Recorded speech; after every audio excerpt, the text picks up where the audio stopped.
The subscription recurring revenue revenue model has kind of been like watching a bowl of popcorn pop.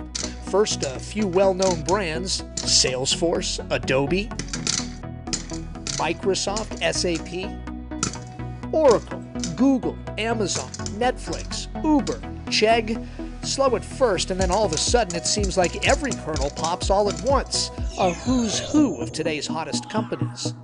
If you look at the most valuable companies in the world, they are currently now cloud-based subscription companies, right? Amazon, Google, Microsoft. Software as a service, SaaS. It's a real thing, and those who've made the jump, like Chegg CEO Dan Rosenzweig, well, they say momentum to this model is only accelerating. It's an easier business to run, it's an easier business to forecast, but most importantly, you can actually build a better product because you have a direct relationship with your customer. Margins go way up, profitability goes way up, free cash flow goes way up. And that situation has happened every time in every one of the major companies who's made a transition. Small and big tech companies alike are transforming to a subscription business, moving from big, one-time upfront product sales to a recurring, renewable, and far more predictable subscription model instead, knowing revenue and profits are locked in long-term rather than only relying on scoring new customers quarter to quarter, year after year.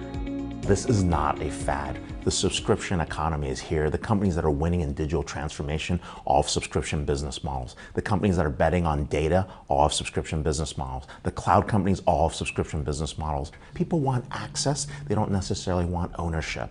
Precisely why cloud pioneer Nutanix embarked on the subscription transformation journey since 2018. Listening and adapting to customer needs, well, that's at the core of the Nutanix DNA. Founded in 2009, Nutanix loaded its software on boxes like these so customers could create their own hyper-converged private clouds. Nutanix signing up almost 16,000 customers around the world. I think this is just a momentous occasion for the company, and it's quite overwhelming to actually, for the first time, have this heart pounding. By the time Nutanix went public in 2016, the company was on a mission. Go NTNX!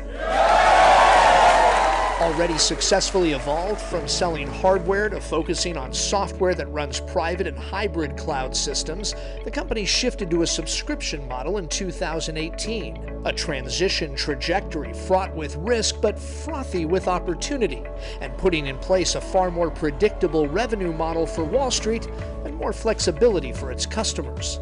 The subscription business model is a business model that we believe is really taking over the world. I see Nutanix as one of the poster children of the shift to subscriptions.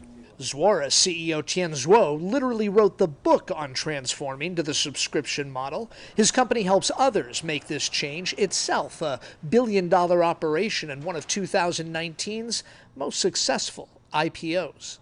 You and I, we don't have to buy products anymore, right? We don't have to buy cars to get from point A to point B. There's services out there we can use.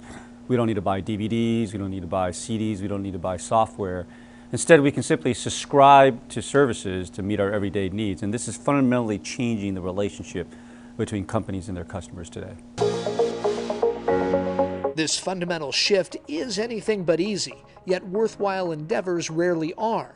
Zuo says the payoff, proven thousands of times over already, easily justifies the effort. The growth of subscription businesses is about 5 to 7 times the growth of non-subscription businesses. We want a service. If we can whip out a phone and get from point A to point B, get some entertainment, do some work, those are the services that we're going to reach. And the companies that are realizing this, they're running fast and furious to where their customers are, which is in the subscription economy. And companies not running there risk being left behind. The most valuable companies in the world right now are subscription-based cloud companies, so I'm a huge fan. The power and potential of a subscription model, undeniable, simply because of how it strengthens and deepens the customer relationship and ensures a steady stream of innovation along the way.